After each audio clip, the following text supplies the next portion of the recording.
Good morning champions. இன்னைக்கு என்ன பார்க்க போறோம்னா ஒரு எக்கனாமிக்ஸ்ல பேங்கிங் பத்தி தான் பார்க்க போறோம். பேங்கிங்ல என்ன தெரிஞ்சுக்க போறோம் அப்படின்னு பாத்தீங்கன்னா பேங்கிங்கோட வெவ்வேறு ஆஸ்பெக்ட் தெரிஞ்சுக்க போறோம். I will share my screen.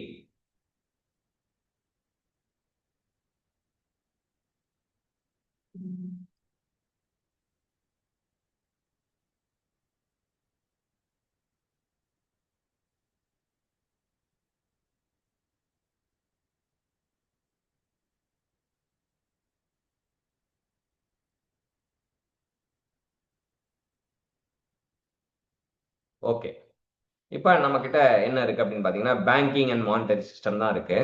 இந்த பேங்கிங் அண்ட் மானிட்டரி சிஸ்டத்துல நம்ம என்ன தெரிஞ்சுக்க போறோம் அப்படிதான் பார்க்க போறோம். நம்ம என்ன தெரிஞ்சுக்க போறோம். ஸோ மைண்ட் மேப்பை எக்ஸ்பேண்ட் பண்ணுவோம். அது எக்ஸ்பேண்ட் பண்ணா ரொம்ப லார்ஜா போயிடுச்சு. ஸோ நமக்கு என்னன்னா எக்ஸ்பேண்ட் பண்ணதை இன்னும் கொஞ்சம் சிம்பிளிஃபை பண்ணிப்போம். ஃபர்ஸ்ட் பேசிக்கா இருக்க விஷயத்த பார்ப்போம். பேசிக்கா இருக்க விஷயத்த பார்த்துட்டு அப்புறம் அதை இன்னும் எக்ஸ்பேண்ட் பண்ணி படிப்போம்.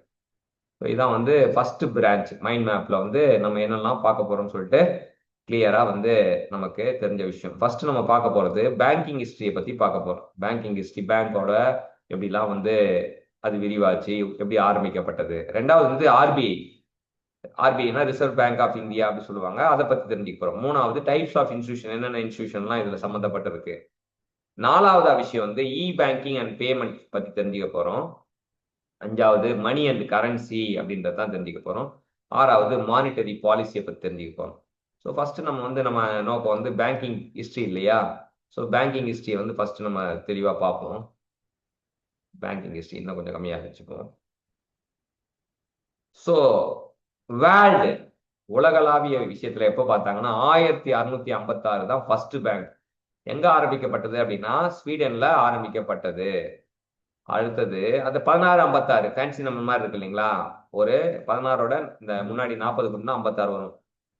1656 ஞாபகம் வச்சுக்கலாம்.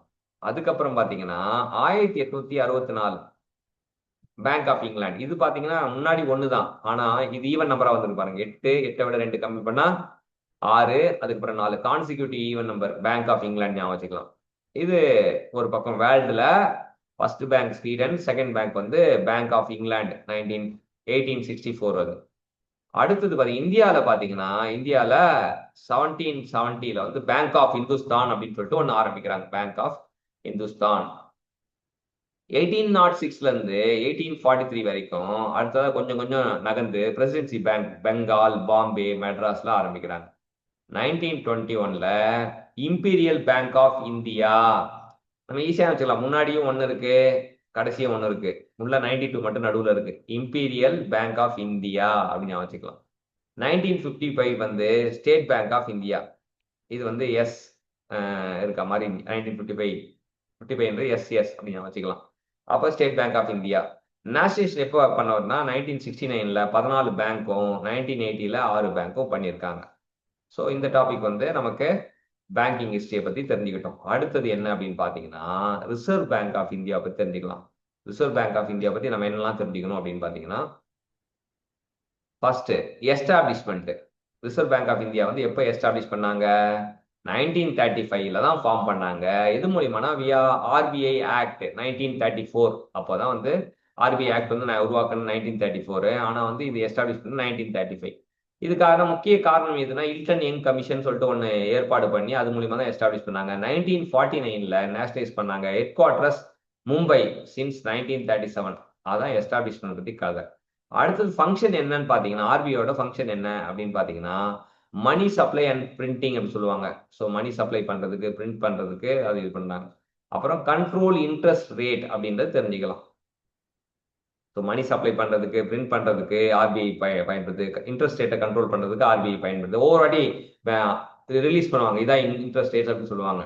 இல்ல கமர்ஷியல் பேங்கை மானிட்டர் பண்றதுக்கும் இந்த ஆர்பிஐ ஃபங்க்ஷன் பண்ணுது அப்படின்னு சொல்லலாம். அப்புறம் லெண்டர் ஆஃப் லாஸ்ட் ரிசார்ட் அதுவும் பண்றாங்கன்னு தெரிஞ்சுக்கலாம். அடுத்தது ஸ்ட்ரக்சர் எப்படி பண்றாங்க அப்படின்னா சென்ட்ரல் போர்ட் ஆஃப் டைரக்டர் பாத்தீங்கன்னா 21 பேர் இருக்காங்க. ஆர்பிஐல 21 சென்ட்ரல் போர்ட் டைரக்டர் இருக்காங்க. ஒரு கவர்னர், 4 டெப்டி கவர்னர் அதோட சேர்ந்திருக்காங்க. இதான் இந்த ஸ்ட்ரக்சர். இது ஆர்பிஐ பத்தி நம்ம தெரிஞ்சுக்கிட்டோம். அடுத்த types of institution. Types of institution பார்க்கும்போது அதுல என்ன பார்க்கறோம் அப்படின்னா பலதரப்பட்ட இன்ஸ்டியூஷன் இருக்கு. நம்ம ஃபர்ஸ்ட் பார்க்கறது வந்து ஸ்பெஷலைஸ்டு பேங்க். ஸ்பெஷலைஸ்ட் பேங்க்ல வந்து என்னெல்லாம் வருதுன்னா, ஸ்பெஷலைஸ்ட் பேங்க்ல வந்து என்ன, அப்புறம் நான் பேங்கிங் இருக்கு. இதெல்லாம் சொல்றாங்க. ஸ்பெஷலைஸ்ட் பேங்க், நான் பேங்கிங், நியோ பேங்க் அப்படின்றது சொல்றாங்க. நியோ பேங்க்னா டிஜிட்டல் பேங்க் அப்படின்றது தெரிஞ்சுக்கலாம். ஸ்பெஷலைஸ்ட் பேங்க்ல வந்து என்ன பண்ணாங்க, நபார்டு அக்ரிகல்ச்சர் சம்பந்தப்பட்ட விஷயம்லாம் நபார்ட்ல பாத்துக்கிறாங்க 1982. ஐடிபிஐ வந்து இண்டஸ்ட்ரி ஓரியன்டான விஷயத்த பாத்துக்கிறாங்க. 1964 வந்து கொண்டு வந்தாங்க. எஸ்டிபிஐ வந்து எஸ்ஐடிபிஐ வந்து ஸ்மால் இண்டஸ்ட்ரியல் வந்து 1990 வந்து நம்ம இது பண்றாங்க. எக்ஸிம் எக்ஸ்போர்ட் இம்போர்ட் வந்து 1982 அப்படின்னு தெரிஞ்சுக்கலாம். ஹவுசிங்க்கு வந்து என்ஹெச்பி அப்படின்னு தனியாகவே ஒருத்தங்க வச்சிருக்காங்க 1988 அப்படின்னு தெரிஞ்சுக்கலாம். ஆர்ஆர்பி வந்து ரீஜனல் ரூரல் பேங்க் வந்து 1975. முத்ரா பேங்க் வந்து 2015 அப்படின்னு தெரிஞ்சுக்கலாம். இதெல்லாம் ஸ்பெஷலைஸ்டு பேங்க் இன்ஸ்டியூஷன்ல. இதெல்லாம் நான் பேங்கிங்கா யாரெல்லாம் இருக்கான்னு பார்த்தீங்கன்னா, ஸ்டாக் எக்ஸ்சேஞ்ச் இருக்காங்க, சிட் ஃபண்ட் இருக்காங்க, ஃபினான்ஸ் கம்பெனி இருக்காங்க. அது இல்லாம நியோ பேங்க். நியோ பேங்க் வந்து எந்த இதுவும் இல்லை. அடுத்தது இ பேங்கிங் அண்ட் பேமெண்ட்ல நமக்கு என்ன சொல்றாங்க அப்படின்னா, NEFT hourly matches no limit, RTGS இமீடியட்டா பண்றதுக்கு ஆர்டிஜிஎஸ். ஸோ 2 lakhs மினிமம் அது வந்து சொல்லியிருக்காங்க, செட் பண்ணியிருக்காங்க. ஐஎம்பிஎஸ் வந்து இமீடியட், அது என்பிசிஐ வந்து இது பண்ணியிருக்காங்க. அதுக்கப்புறம் யூபிஐ வந்து யூனிஃபைடு பேமெண்ட் இன்டர்ஃபேஸ் அப்படின்றது சொல்லியிருக்காங்க. அடுத்து பாத்தீங்கன்னா மணி அண்ட் கரன்சில வந்து ஃபங்க்ஷன் வந்து எக்ஸ்சேஞ்ச் வேல்யூ ஸ்டோரேஜ் தான் மணி யூஸ் பண்றாங்க. சப்ளை மெஷர் பண்றதுக்கு M1 M2 நேரோ மணின்னு சொல்றாங்க. M3 M4 வந்து பிராட் மணின்னு சொல்றாங்க. ருப்பியோட சிம்பிள் வந்து உதயகுமார் 2010 நமக்கு வடிவமைச்சாரு. அடுத்தது மானிட்டரி பாலிசி பாத்தீங்கன்னா, இதுல வந்து மானிட்டரி பாலிசில வந்து நிறைய விஷயங்கள் இருக்கு. குவான்டிடேட்டிவ் டூல் கொஞ்சம் யூஸ் பண்றோம், குவாலிட்டேட்டிவ் டூல் யூஸ் பண்றோம். அது மட்டும் இல்லாம மானிட்டரி பாலிசி கமிட்டின்னு ஒன்று இருக்கு. இதான் மானிட்டரி பாலிசில இந்த 3 விஷயம் வருது. ஸோ குவான்டிடேட்டிவ் டூல் வருது, குவாலிட்டேட்டிவ் டூல் வருது, அப்புறம் வந்து மானிட்டரி பாலிசி கமிட்டி அப்படின்றது. குவான்டிடேட்டிவ் டூல்ல விரிவா நம்ம என்ன பார்த்தோம்னா, பேங்க் ரேட்டை பத்தி பேசுறாங்க, கேஷ் ரிசர்வ் ரேஷியோ பத்தி பேசுறாங்க, ஸ்டாச்சுவரி லிக்விடிட்டி ரேஷியோ பத்தி பேசுறாங்க, அது எஸ்எல்ஆர் சொல்றாங்க, ஓப்பன் மார்க்கெட் ஆபரேஷன் ஓஎம்னு சொல்றாங்க, ரிப்போ அண்ட் ரிவர்ஸ் ரிப்போ அப்படின்னு இது பண்றாங்க. அதுக்கப்புறம் குவாலிட்டேட்டிவ் டூல்ஸ்ல பாத்தீங்கன்னா, கிரெடிட் ரேஷனிங்கும் மாரல் சுவாஷனும் மார்ஜின் ரெக்கமெண்டும் பண்றாங்க.